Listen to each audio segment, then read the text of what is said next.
I don't think that people have any idea what goes into the nonprofit thing. Now we're having trouble with either we don't have any volunteers or we don't know really how to fund the thing. You can have a great idea, a great mission, but bring it to fruition comes to do a lot more things come into play with that. So you have to make sure that this is not just something that sounds like a great idea, but it can make a lasting impact in the future as well. I mean, honestly, it could take years depending on, how much time you have. A governmental grant, right? Like a federal grant or a state grant or something like that. Those are going to be more open. But equally as important it is to maintain those relationships. So I imagine for a nonprofit, right, you're running it like a business, like you said earlier, only makes sense to just make it as easy as possible, as accessible as possible for the most people to contribute.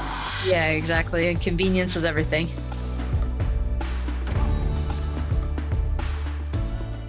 I don't think that people have any idea what goes into the nonprofit thing. So, they want to just start one and they think that they're going to be able to do it easily and apparently for free or something. I don't know. But I've had a lot of people run into issues of like, okay, now we're having trouble with either we don't have any volunteers or we don't know really how to fund the thing.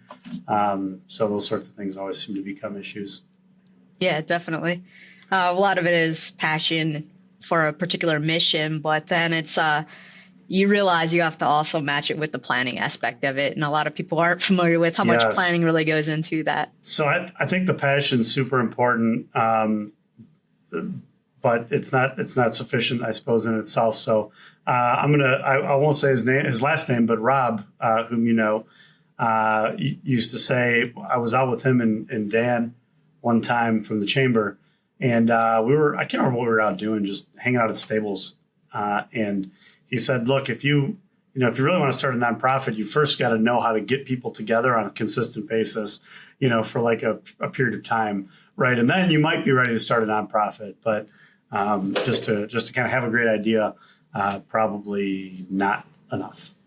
Welcome back, everyone, to Unlocking the Law, a podcast where we tell authentic stories about the law, break down barriers you may have to working with attorneys, and explore topics of interest to businesses and communities. And we try to do this in a modest way with a little humor mixed in here and there.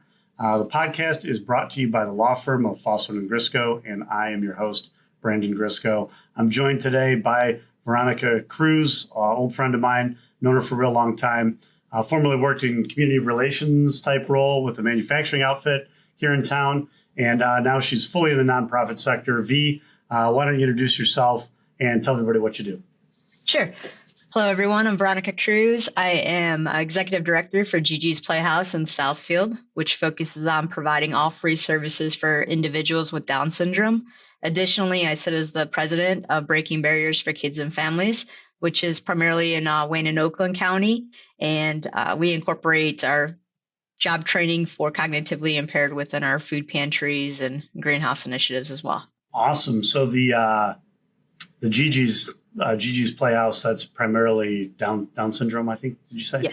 Yes. So prenatal to adulthood. So all Excellent. ages. So maybe just give me a quick little breakdown. What kind of services does that include? Sure. So I recently learned for Down syndrome, for instance, it's treated differently from an insurance perspective as opposed to, let's say, anybody with autism. So a lot of autism would be covered completely by an insurance, but Down syndrome isn't covered to that same level. So with that, it's important for us to be able to provide these free services such as speech therapy, one-on-one math, literacy tutoring, physical therapy, things like that to families. And the great part about our model is we're able to not only impact those in the Metro Detroit area, but we also do it remotely so we can hit more rural areas throughout the entire state. Wow. So you guys focus on Michigan, though, for sure.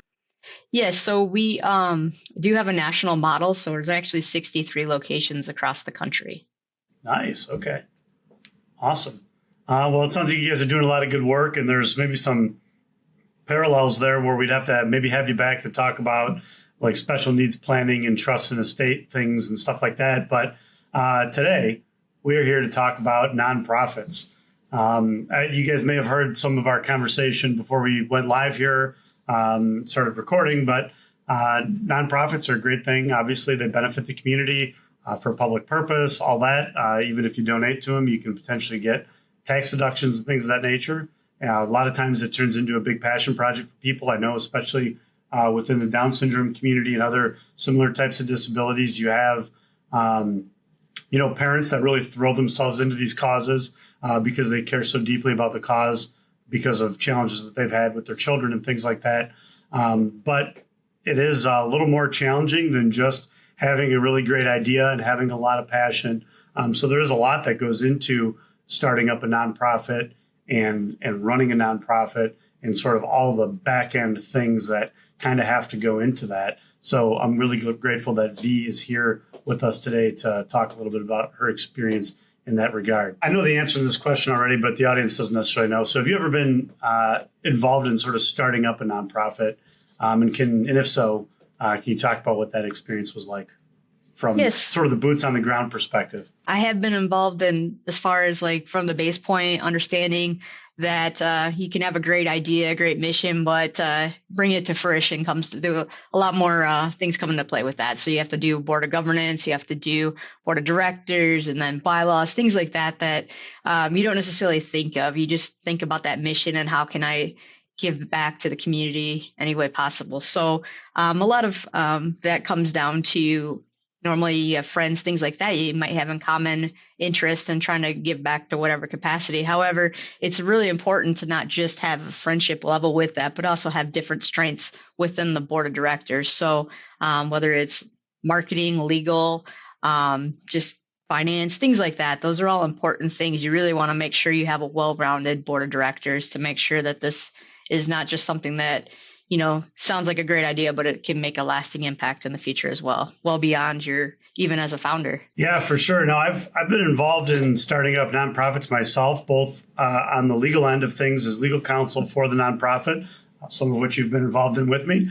And I think some people will even think like, okay, I formed my Michigan nonprofit corporation and paid the $50 or $100 filing fee or whatever it is, and then they think they're just good to go at that point.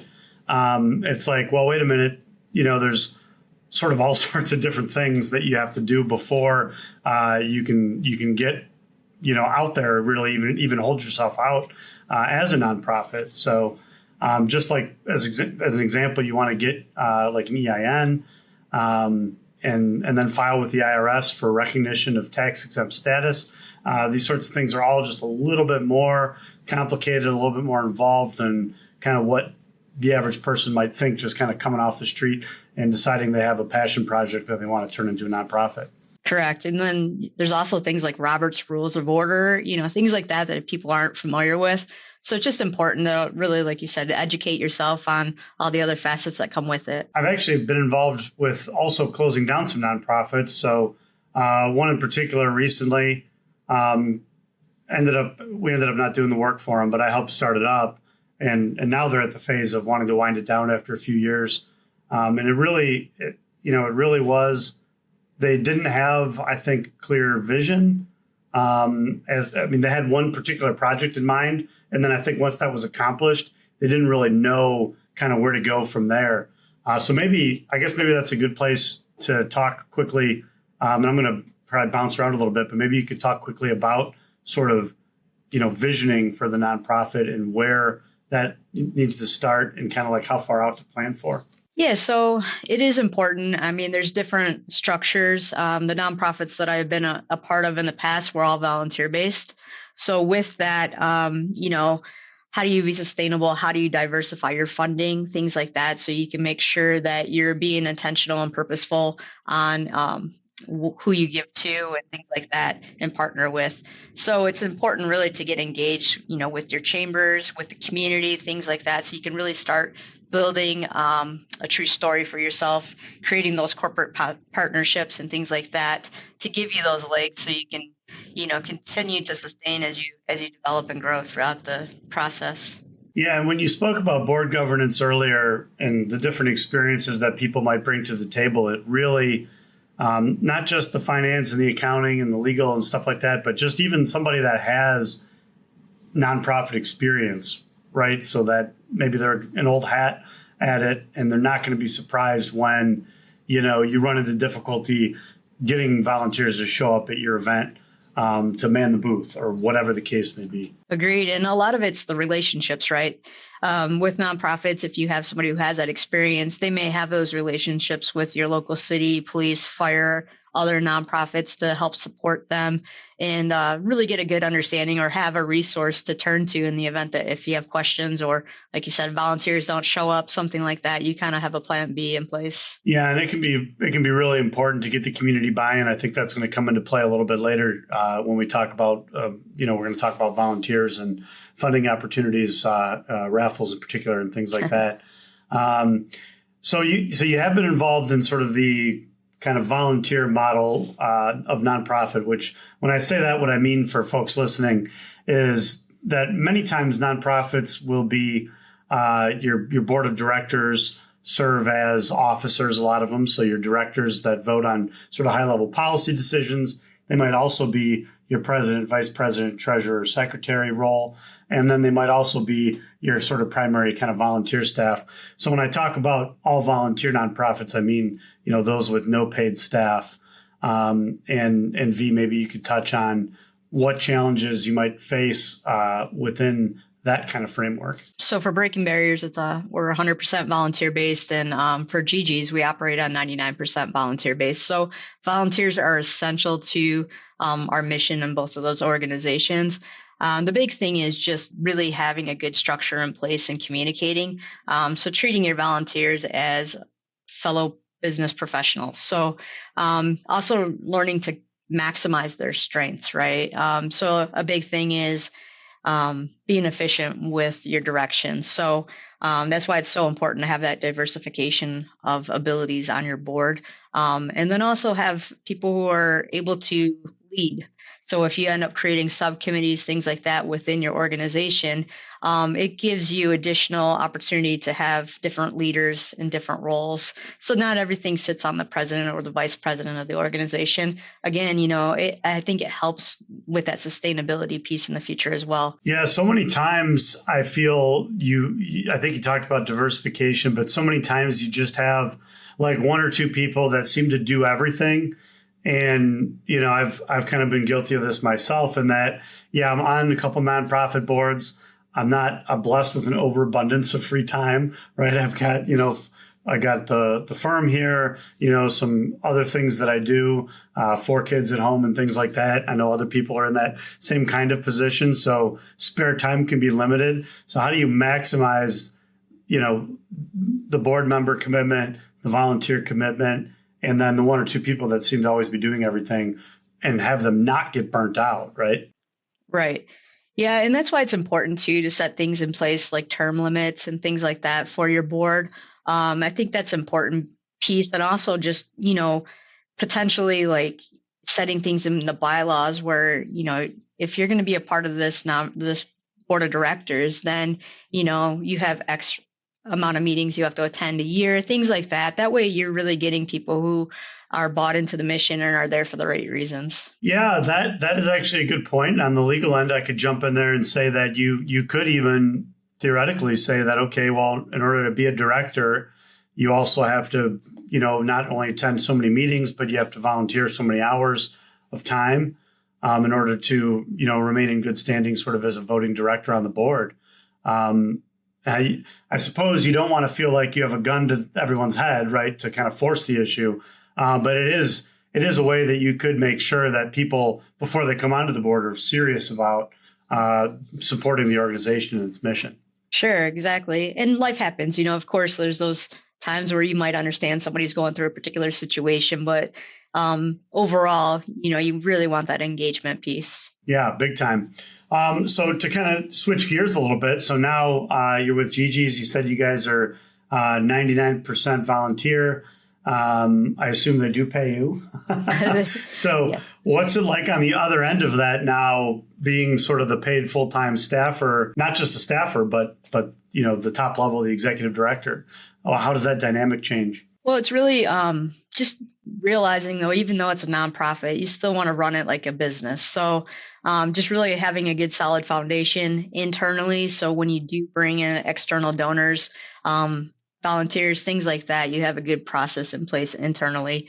So it's consistent, and then same people are getting the same experience as they come in. Yeah, no, for sure. That makes total sense. Okay, I've started a nonprofit, a Michigan nonprofit corporation. I've obtained an EIN, an employer identification number. I have filed a Form 1023 with the IRS. They have responded back to me that I'm recognized as tax exempt, maybe a public charity even. And then I guess I'll just throw in there too that don't forget, folks, whatever state you're in likely also regulates nonprofits to some extent. So in the state of Michigan, the Attorney General actually maintains the charitable trust section. It's a division within the Attorney General's office. And so in order to solicit for donations for a nonprofit, you also have to have a charitable solicitation registration through the Michigan Attorney General's office. And I know that many other states have a similar model of doing things. Okay, so now you've done all of those things, and sometimes that may take, Veronica, I don't know what your experience has been, but from the day you get the idea to the day that you get all that stuff in place, I mean, how long do you think that could be? I mean, honestly, it could take years depending on, how much time you have and if you're working, things like that. So there's other factors that come into play, whether this is just your idea or if you already have kind of a couple steps ahead where you may have a team that you're kind of building this with. So for instance, at Gigi's, they had a team of family members who came together that really wanted to create Gigi's Playhouse in Detroit. So they were able to, have that move forward a little quicker than somebody who's just starting without any experience, of course. But it depends too, how much you take the time to self-educate and engage prior to doing all of this. I think it's important to, join nonprofit associations, things like that, where they can really give you a leg up through seminars and different things like that to help project that time frame along. Yeah, and I think not only having the community of like volunteers and supporters and people that are going to fund the nonprofit, but having that community of sort of encouragement, right? People that have kind of been there, done that with their own nonprofits and are able to provide some of that mentorship and guidance as you go along. I'll say that probably during COVID, maybe a little bit pre-COVID, I had some nonprofit work that took maybe 9 months or something like that to get up and off the ground. And most of that time was spent like just kind of waiting on the IRS to make a decision. We gave them our fax number and all this other stuff. And then somehow they were snail mailing the letter, but they didn't have anybody in the office to send the letter out. So it was like sitting on a printer somewhere. It was a whole thing. So as you can imagine, this is the speed of government. So you're relying on multiple different layers of government sometimes in order to take action here so that you can just even get started with your nonprofit. But I would say if you're kind of your average startup nonprofit, from the time that you decide to implement, you file with the state and then filing with the federal government. And when do you get that back? I think it's wise to allot at least 6 months, although I have had it happen a bit quicker with like a 1023, what they call the EZ form for sort of like a newer nonprofit with less assets and sort of less complexity. But I've certainly also seen it take longer. So I think you just have to be kind of realistic with what you're going to expect when you're starting fresh there. Okay, I swear I'm gonna let you talk in a second here. So now you've done all that stuff, you've got the ability. What sort of funding opportunities do you see as being viable? Maybe we'll start just by talking about kind of like the startup sort of operation, and then we're kind of take it up a couple notches from there. I think it's really important to build business connections. That's been really successful for us, just to help build our credibility as well. So being able to partner with a big company is helpful and gives you that leverage. Additionally, especially when you start applying for grants, things like that, as a newer organization, you're going to find that a little more challenging. So by having some buy-in or sponsors associated with your nonprofit, that does help with that grant process as well. Outside of that, of course, just creating your own revenue streams, such as fundraisers, things like that, signature events that you might be able to create that are unique to that particular nonprofit. Yeah, I think there can be challenges because there's a lot of nonprofits out there, a lot of causes. Now you even have like not even in the nonprofit space, but you just have like tons of GoFundMe's, right? Unfortunately, this just happened to an acquaintance of mine she lost her husband unexpectedly, who was the primary breadwinner, and so there's a GoFundMe out there to kind of help her stay afloat while she figures out what's going on. And then you and I have been involved with campaigns where maybe there was a tragedy, an accident in town, where family members were lost, young children at times, and so now there's a campaign for that. And so every time you turn around as the person who's potentially donating to a nonprofit, there's a lot of like draws on your attention and on your funding, and especially in the area that we're in, right? We're kind of probably both loosely in the Metro Detroit area. Some areas maybe are a little bit higher affluency, others are a little bit maybe lower on the socioeconomic chain, so to speak. And so people have limited resources, right? And how do you get out in front of, hey, don't pay any attention to all those other campaigns and instead focus on my sort of funding campaign? Like, how do you kind of navigate all those different things that could be drawing potential donors away from your organization? Yeah, I mean, that definitely is a big challenge. I think it's more challenging every day. But it's really important to incorporate like program-based grants, things like that. Focuses on like things that you can focus on that are specific to you. So for us at GG's, being that we focus on individuals with Down syndrome, so it's really important. Speech therapy is a big focus for us, just because it's such a huge out-of-pocket cost associated for family members to incur. Whereas with us, we can provide this learning opportunity for all ages on a one-on-one basis. And we partner with, let's say, for instance, we partner with Wayne State University. We're looking at a potential opportunity with Eastern Michigan University, things like that. So we can try to get creative by leveraging these partnerships where it's like mutually beneficial. I think that's important. Making sure that, things are a two-way street, not just one-sided. Yeah, 100%. No, it sounds like you're an expert at sort of leveraging kind of what's unique about you, right? And then making connections with organizations that have at least some connection sort of with that unique project goal, right? Is that sort of a fair way to frame it? Yeah, absolutely. Yeah, no, I think that's really important for sure. You also mentioned grants. So something that I've certainly been around kind of the fringes of grants. I've worked with municipal governments on sort of grant compliance and things like that. Haven't maybe done it so much in the nonprofit sector, but maybe you can kind of just share a little bit of your experience with some of the challenges you might experience in competing for grants with other organizations, and how to navigate that successfully. Yeah, definitely. So grants are a big challenge, especially for a new nonprofit, because you're going to find, and I continue to find this every day, a lot are by invite only. So unless who is in place on the boards through these particular foundations or organizations, you're going to find that it's harder to seek a lot of these opportunities.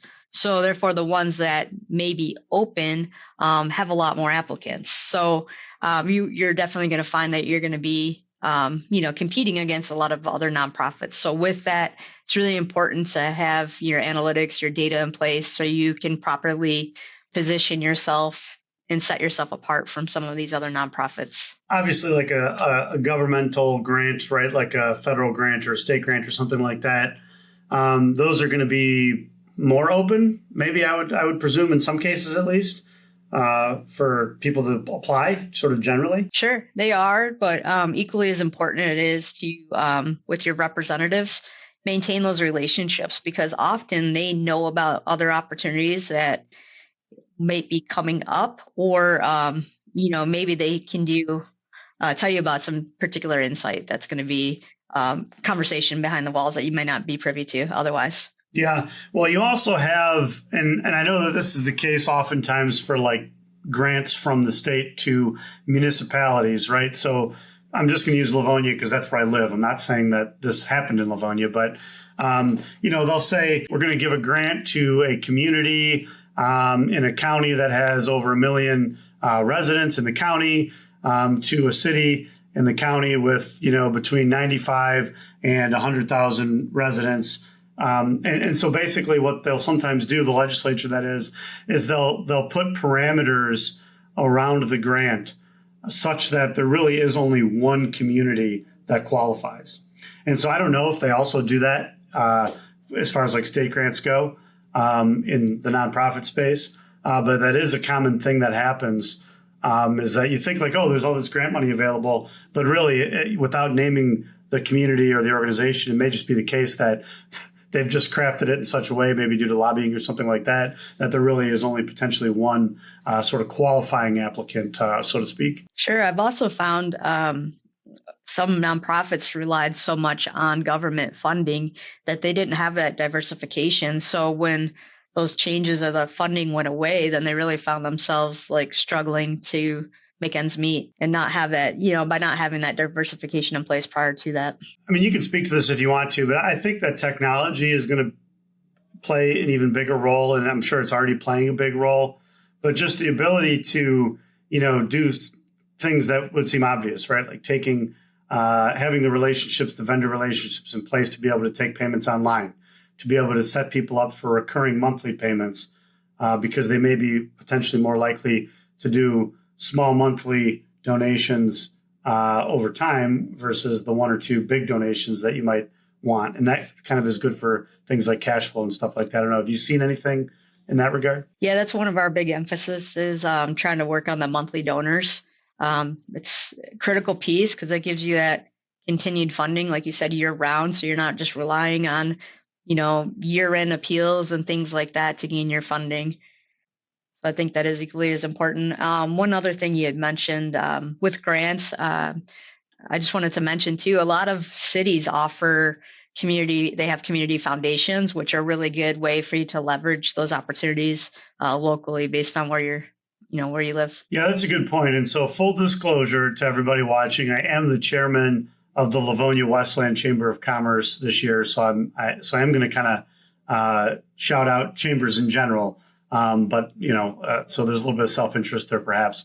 But that's where I think chambers of commerce can be really relevant. Not necessarily that they're going to become a donor or make you a grant or anything like that, but a good chamber, a well-run chamber, such as the one we have, and V, I know you'd be able to speak to it as well. But they're going to be able to connect you, and the chamber staff oftentimes will know like who to talk to, might even be willing to make an introduction for you, or might say, hey, look, so-and-so at an organization is somebody that you might want to meet based on what I know about your organization. And they're going to be, or they usually go to, or they usually sponsor this certain event. So you might want to buy a ticket, and so all those sorts of things are benefits, I think, of chambers of commerce, especially, well-run chambers of commerce. Yeah. I mean, with Gigi's, I already joined 3 chambers. So it's kind of what you put into it's what you get out of it, but also It really provides great networking opportunities that are nearby your facility. Yeah, and it kind of goes hand in hand too, I think, with what you said earlier about, the sort of the mentorship and the guidance that you can get through like nonprofit trade organizations.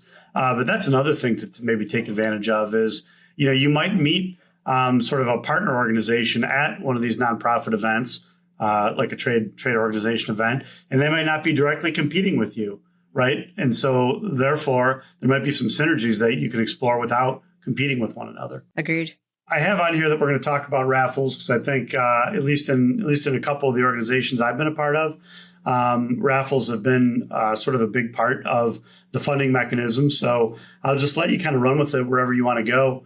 What do you think about sort of charity gaming, charity raffles, those sorts of things? I love it. It's a great add-on to, especially if you have a fundraising event already in place. It's a great add-on. A lot of people don't realize from a compliance standpoint, you do need to get licensing for that. Even for raffle baskets, things like that. Those are all things that you need to submit an application for through the state. It's a small fee based on how many people are attending, things like that. But in the value of the product that you're selling or donation, whatever it might be.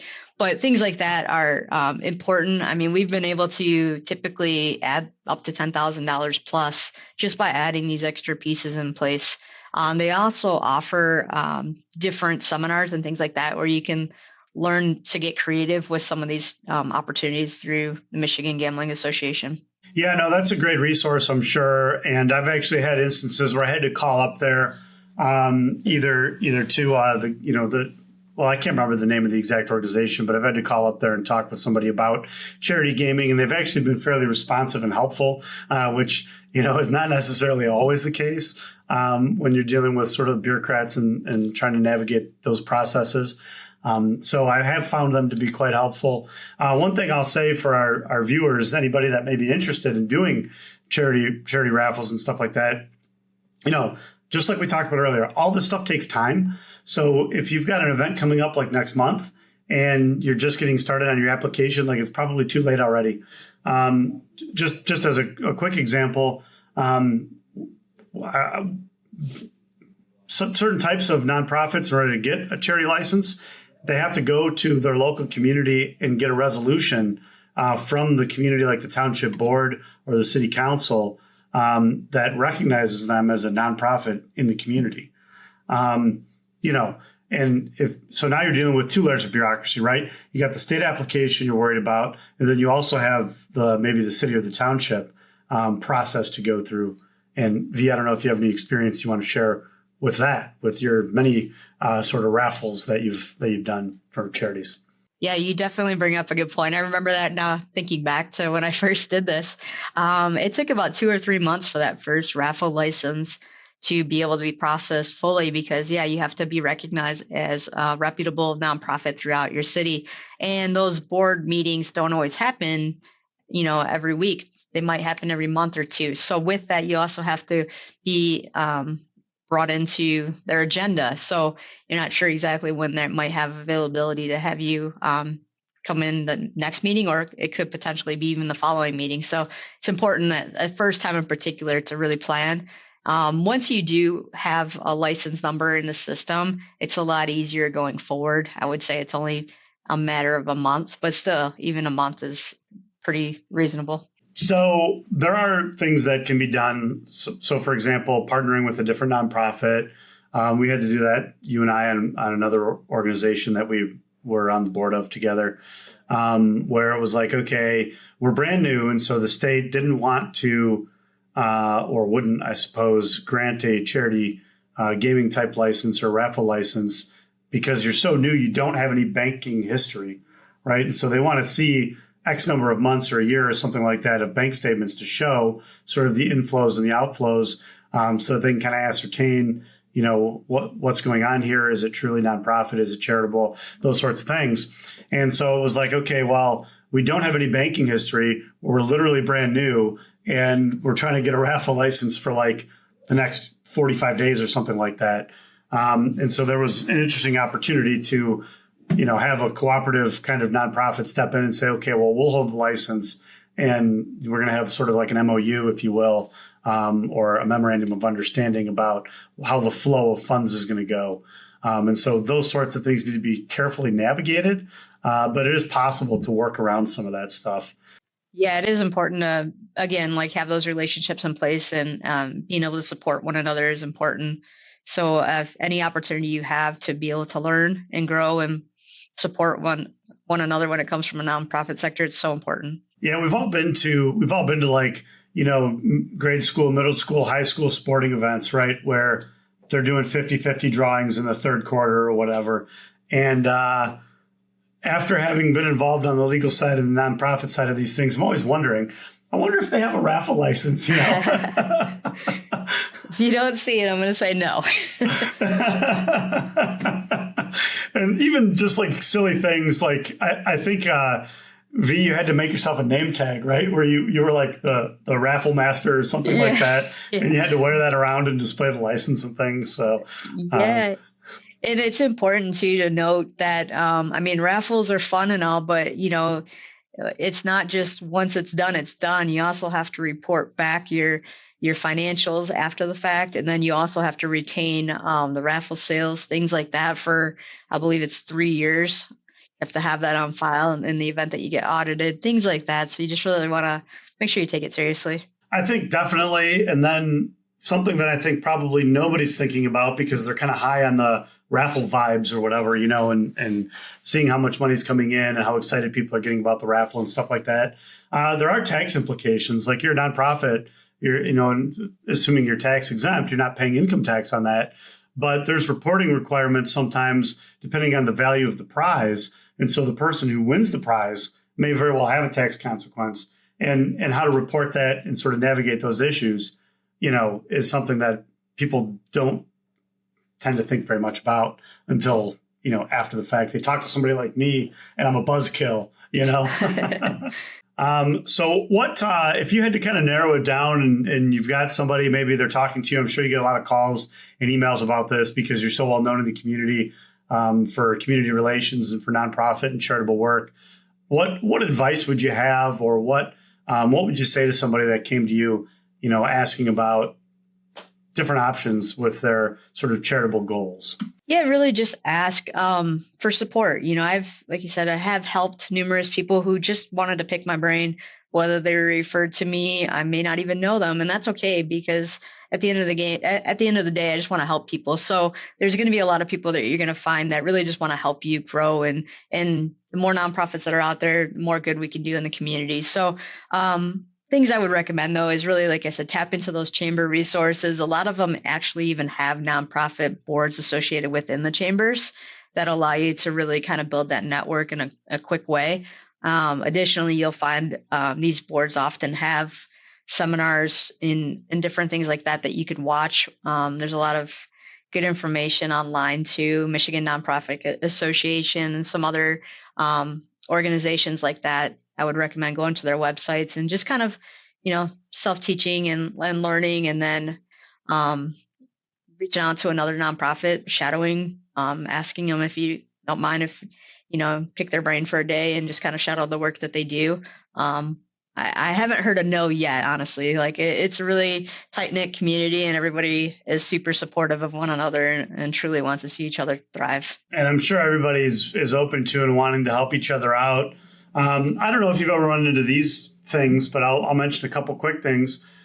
We had one nonprofit actually shut down as far as like their financial operations, but they maintain almost like a donor advised fund through a community foundation. And the community foundation is a public charity, is a nonprofit, and they have like a teaming agreement, you might say, with the original nonprofit, right? So they're out there in the community doing sort of the marketing and trying to bring in donations, but all the back end stuff is getting handled by the community foundation.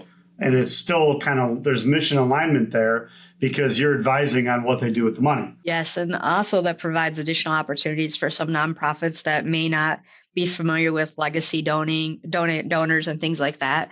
So it really can allow you to scale quite a bit and really make that something that's going to be here for years to come. You mentioned something and you thought you were going to get away without having to explain it, but can you tell for the viewers, what is the legacy sort of donation or donor, legacy donor that you mentioned there? Yeah, so with legacy donors, you can incorporate it into tax incentives. If you have, I'm not exactly sure completely how it works on that end. I'm still learning about it, but additionally, you can build it into trust and things like that. But I know if somebody has high taxes and things like that, you can get creative by helping you, alleviate some of those taxes by incorporating that nonprofit. Yeah, no, it could be just as simple as like a specific bequest within your will or trust or something, right? Where it's not even necessarily going to provide a significant tax benefit, because nowadays the estate tax exemptions, the unified credit that you get is so high that just most people are not going to have to pay the estate tax. But you may still have charitable goals. And so you might just say, okay, X number of dollars off the top of whatever my estate ends up being is going to go to, Gigi's or Breaking Barriers or, the local community foundation. Those sorts of things are an option. You could have it set up as a percentage of the estate. So say you're worried about, okay, I want something to go to charity, but I don't want to leave my kids without anything. Okay, well, just pick a percentage then. You could say 5, 10, 20%, whatever you want, And you could have that then go to charity, and then whatever the remainder is after creditors and such like would go to other beneficiaries or maybe your children or something like that. It can get very complicated with like charitable lead trusts and charitable remainder trusts and all different sorts of things like that, tending to, be the case for people that are looking more for charitable intentions, but also the tax sort of benefits that they can get out of it. But all those things are possible and interesting.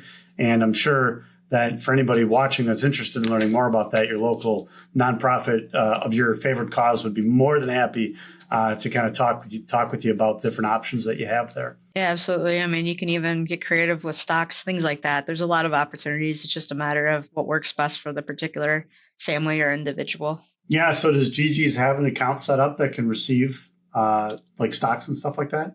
We do. Yes. Yeah. So I'm not like a tax attorney or anything like that. And so I'm relatively unsophisticated with those sorts of things. But I do know that sometimes for people that otherwise have charitable intentions, and if they've got a security like a stock that's highly appreciated, they can avoid some tax consequences by gifting that stock directly to a nonprofit that qualifies. So that is something to think about, I think. And then the other thing I wanted to mention, I'm kind of ambushing you here because I didn't tell you we were going to talk about this, but what about cryptocurrency? You guys deal with that at all? We have not yet, but I'd be happy to figure it out. I bet you after this call, you guys are going to start thinking more about cryptocurrency and how and if to take it and what that's going to look like. So sort of probably, I don't know if some are. I'm sure some are.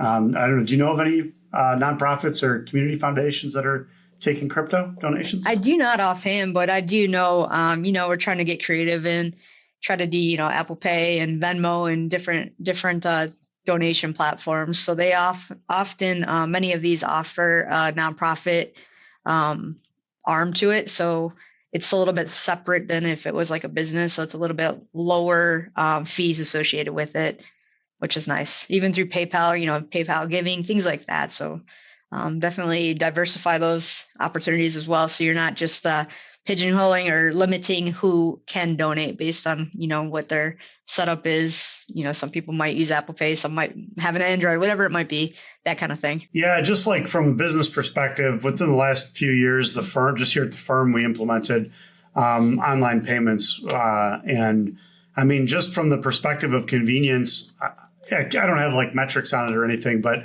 I mean, people definitely are more likely to pay in a little bit sooner than they otherwise would have. Just because they get the email, all you got to do is click the link and you can pay your bill. And so I imagine for a nonprofit, right, you're running it like a business, like you said earlier. It only makes sense to just make it as easy as possible, as accessible as possible for the most people to contribute. Yeah, exactly. And convenience is everything. Yeah, big time. I just had a couple other little questions here. So like, what do you think about best practices for nonprofit participation of like board members and things like that? So like how often, I'm thinking about things like how often should you meet? How often should the board review its policies, its bylaws, like those sorts. So kind of the boring stuff, right? It's boring to everybody else, but like because this is kind of a law podcast, right? It's exciting to us lawyers, the governance and stuff like that. So I don't know if you have any thoughts you want to share there. Sure. For instance, once a year, you're going to need to have a strategic planning meeting. So that strategic planning meeting, it's a good time to kind of address and review your bylaws. We recently just changed our bylaws even to, with Brandon's help, to update with AI, things like that are constantly changing. So you want to make sure you revisit those. We increased our number of board of directors, things like that. We also ended up updating the board of directors, how many meetings they had to attend throughout the year. I would say at least quarterly you should have a meeting, but every 2 to 3 months is probably sufficient, depending on where you're at with the nonprofit. In the beginning, you might want to have that more frequently, and then as things become a little more stable, or you have subcommittees where you're kind of meeting throughout in between, then 2 to 3 months, once every 2 to 3 months. Yeah, in my experience, I would say that subcommittees can be underutilized. So just so everybody that's listening knows, you have your full board, right? Which might be 7, 9, 11 people, whatever. Could be any number. But your subcommittee usually will be a group that's less than that, maybe 3 people. And the board can task them with specific things and give them powers and authority even to vote and make decisions about those things. And so I think it's underutilized in the sense of, and sometimes it's just the nature of the beast with smaller organizations that maybe don't have enough participation in order to justify kind of a subcommittee group. But it really can help things to move along, because when you have a larger board, right, that equates to more egos, longer conversations, more people talking, longer meetings, maybe getting less done. That can be a real challenge if you don't have somebody that's moving the meeting along. So I think subcommittees are a great way, maybe an underutilized way to kind of keep the conversation moving along. And then you can always report out to the board, periodically or something, right? Agreed. And then equally as important is to have an executive committee.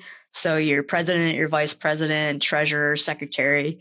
That way you can make those decisions, and just like you would, like you mentioned with the committees, subcommittees, the executive board has even more ability to make certain decisions based on the nonprofit's structure. Yeah, I think that's right. And on like the policy standpoint, like you talked about the bylaws specifically, maybe it's sort of like reviewing at your annual meeting. As for like other board policies that you might have, is there any sense within the nonprofit community of like what's a best practice for, should those policies be reviewed, say, once every year, once every 2 years, longer than that? Do you kind of set it and forget it? How do you approach that? To me, every strategic planning meeting, that's going to be something that's going to be brought into play and addressed. Wow, okay.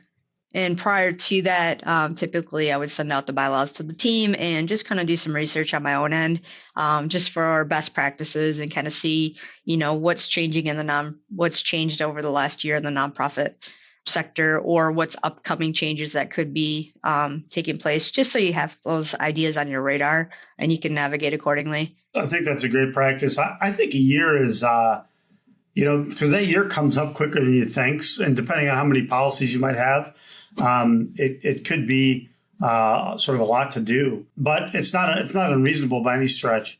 And I think I've seen some groups. Well, I've seen all manner of things. Like I've seen some groups that maybe they never did any policies. They have a set of bylaws from the 1990s, right? And they haven't looked at it since. That's kind of like one end of the spectrum, right? And then the other end of the spectrum is like, I'm on a nonprofit board where we have a governance committee, and we have like a continuous cycle of reviews that are supposed to be done like twice a year. So we get through like, I don't know, say a third of the policies in every 6 months or something like that, or every year. So that you have a constant cycle of review going on, which is a good thing, I think. But it also lends itself to sometimes you're just changing things to feel like you're doing something, and I'm not sure how much of an impact it's making. So I think there's kind of a balance that you got to strike there. And it probably varies depending on the nonprofit, right? I think there's no one right answer, I wouldn't say, other than don't touch it for 30 years. Right. Yeah, no, it's going to vary based on the size of the organization, size of the board of directors, size of the bank account, things like that, right? Those are all factors that take place. Well, V, I'm kind of wrapping up here. I don't know if you have anything else you want to share about you or the organization or anything like that. And if so, maybe if you want to give a website or something like that, if people wanted to check you out in more detail, or GG's or Breaking Barriers or whatever, feel free to take a moment just to tell people where to find you. Sure. Well, first of all, I would say nonprofits aren't built overnight. So they're definitely built with structure, thoughtfulness, and intention. And passion. So just take that into mind. Be graceful upon yourself with the learning curve, because you're going to run into questions that you never even thought were there until you get in a situation. And so, use your support system, build that, so you have those resources and contacts that you can reach out to. And then as far as if you'd like to reach out to me, you can reach out at Gigi's Playhouse Detroit. So it's gigisplayhouse.org/Detroit. Is our direct contact for the website. And feel free to email me. It's vcruz@gigisplayhouse.org. But it's been great. I appreciate you taking the time to chat with Yeah, me. no, that's awesome. Thank you so much for your time here today. I think the insight was very valuable. I think people are going to like this episode for sure. So everybody go ahead and check out Veronica at the information she provided there. And if you like the podcast, Unlocking the Law, like it, share it. We're trying to spread the word about the podcast a little bit here. So make sure to support the podcast. You can also check out the law firm at www.thefgfirm.law. Stay tuned, folks, because we got a lot of new and exciting things coming up. Maybe with Veronica, we've got other guests planned. So continue to check back with us, and we're looking forward to seeing you again soon.